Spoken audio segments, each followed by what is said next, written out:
Oke, langsung saja kita mulai. Selamat datang di sesi penjelasan kita kali ini. Pernah kepikiran nggak sih apa yang sebenarnya terjadi di balik layar waktu sebuah website itu dibobol? Nah, hari ini kita nggak cuma sekedar bahas teori. Kita bakal langsung membedah anatomi dari celah keamanan web. Ibaratnya, kita bakal masuk ke pikiran para peretas, melihat langsung gimana mereka mengeksploitasi sistem, dan yang paling penting, gimana cara kita menutup celah tersebut. So, let's dive into this. Sebagai panduan kita hari ini, rutenya kurang lebih seperti ini. Kita akan mulai dari peta keamanan web modern, lalu melihat evolusi OWASP Top 10, ancaman injeksi dan SSRF, bedanya autentikasi versus otorisasi, eksploitasi file dan direktori, dan terakhir, bahaya unggah file berbahaya. Yuk, kita mulai petualangannya. Masuk ke bagian pertama, peta keamanan web modern. Jadi gini, setiap peretasan di dunia digital itu sebenarnya terjadi di sebuah medan pertempuran. Dan medan ini tuh terbagi secara jelas menjadi dua sisi. Nah, ini benar-benar memperjelas situasinya. Di satu sisi, kita punya sisi klien, yaitu apa yang terjadi di browser pengguna. Disinilah ancaman seperti XSS atau CSRF biasa nongkrong. Tapi di sisi lain, kita punya sisi server. Ini adalah jantungnya. Database, sistem file, dan logika inti semuanya ada di sini. Walaupun manipulasi di sisi klien itu bahaya, fokus utama kita hari ini adalah menembus pertahanan sisi server. Kenapa? Karena jujur saja, disitulah kerusakan yang paling fatal sering terjadi. Bagian kedua, evolusi OWASP Top 10. Sekarang mari kita bahas standar global yang memetakan kerentanan-kerentanan tadi. Sejak tahun 2003, daftar ini tuh udah jadi semacam buku panduan suci buat para developer dan peretas topi putih di seluruh dunia. Coba deh perhatikan tren yang super menarik di sini. Ancaman injeksi yang tadinya langganan juara 1 bertahun-tahun, sekarang turun ke posisi 3 di tahun 2021.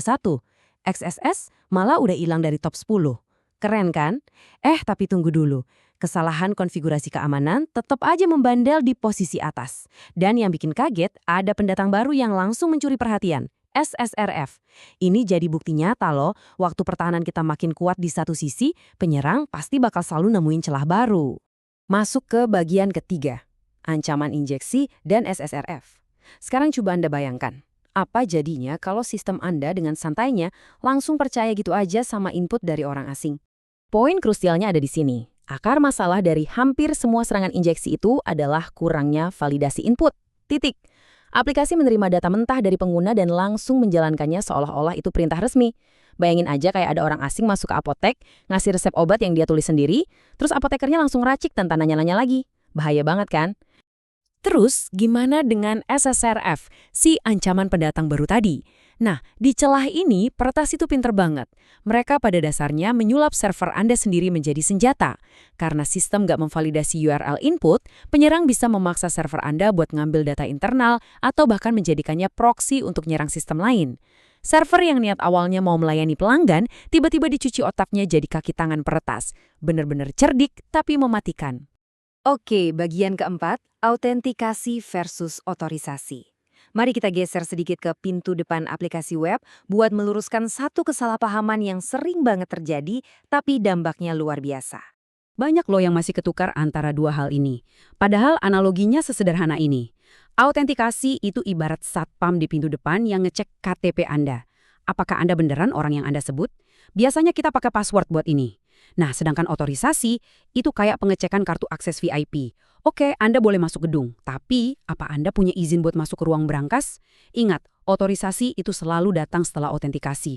Kalau urutannya terbalik, wah, data Anda dalam bahaya besar. Ini dia, satu peringatan keras. Jangan pernah coba-coba melakukan proses autentikasi menggunakan JavaScript di sisi klien. Kenapa? Karena apapun yang ada di browser pengguna itu bisa dimanipulasi seketika sama penyerang. Mereka bisa dengan gampang membobol dan mengubah status login pakai alat bawaan dari browser mereka sendiri. Jadi, pastikan autentikasi selalu digembok rapat-rapat di sisi server. Lanjut ke bagian kelima, eksploitasi file dan direktori. Kalau udah berhasil ngelewatin pintu depan, penyerang biasanya akan mulai menelusuri ruang-ruang rahasia di server Anda untuk nyari harta karun. Yang bikin merinding dari eksploitasi ini adalah gimana sebuah parameter URL yang kelihatan super polos bisa dibajak buat ngebaca file sistem yang sangat sensitif. Coba bayangkan sebuah URL, terus penyerang memanfaatkan kerentanan Local File Inclusion atau LFI. Mereka tinggal masukin jalur khusus ke URL tersebut untuk ngebaca file krusial kayak /etc/password. Tiba-tiba saja, tanpa perlawanan, server Anda menyerahkan data penting gitu aja. Buat mencapai data sensitif itu, mereka pakai teknik yang namanya path traversal. Jadi mereka semacam berjalan mundur, menembus struktur folder Anda. Mereka pakai simbol titik-titik miring untuk naik ke direktori induk. Dan jangan salah, mereka ini sangat adaptif loh. Kalau server Anda pakai Windows, mereka tinggal ganti pakai backslash. Mereka bahkan nggak segan untuk menyandingkan karakter-karakter itu ke format URL encoding buat ngakalin pertahanan dasar Anda. Mari kita bedah pelan-pelan gimana cara mereka ngecoh filter keamanan kita. Pertama, mereka coba pakai payload standar. Kalau sistem Anda nolak simbol titik-titik miring, penyerang bakal ganti strategi ke langkah kedua, single URL encoding. Mereka ubah teksnya jadi kode. Terus, gimana kalau filter web Anda ternyata cukup canggih buat baca kode itu? Nah, peretas bakal naik ke langkah ketiga, double URL encoding. Mereka menyandingkan kode sandi tersebut untuk kedua kalinya, lapis demi lapis. Anda harus ingat, para penyerang ini sangat kreatif. Filter web seringkali cuma diprogram buat memecahkan sandi itu satu kali aja. Jadi, pas filter ngelihat double encoding, dia ngira itu aman dan langsung dilolosin begitu aja. Kalau kita gagal mengantisipasi teknik manipulasi berlapis kayak gini, sistem pertahanan kita bener-bener gampang banget ditembus.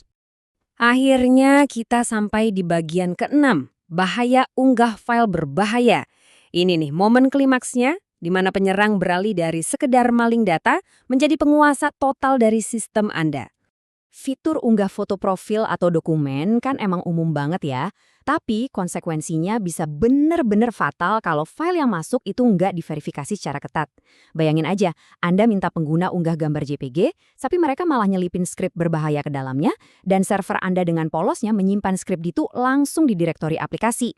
Kalau skrip itu berhasil diunggah dan dijalankan, penyerang pada dasarnya menanamkan apa yang disebut web shell. Dan asal Anda tahu, ini bukan peretasan biasa. Ini adalah kemampuan untuk mengeksekusi perintah sistem operasi langsung dari browser mereka. Kalau web shell ini sampai tertanam, game over, tamat. Mereka sekarang punya akses penuh ke server Anda. Nah, kita baru saja membedah anatomi peretasan web. Dari bahayanya injeksi data, trik melewati filter, sampai ancaman mematikan dari sebuah web shell. Semuanya itu bermuara pada satu kelemahan yang sama, kepercayaan yang berlebihan pada data dari pengguna. Sebagai penutup, saya mau nanya nih, coba Anda pikirkan kode yang tim Anda tulis hari ini. Apakah aplikasi Anda benar-benar udah memvalidasi setiap input dengan ketat? Atau tanpa sadar, Anda justru sedang membiarkan pintu server terbuka lebar? Terima kasih udah ngikutin seksi penjelasan kali ini. Pastikan sistem Anda selalu terkunci rapat dan sampai jumpa.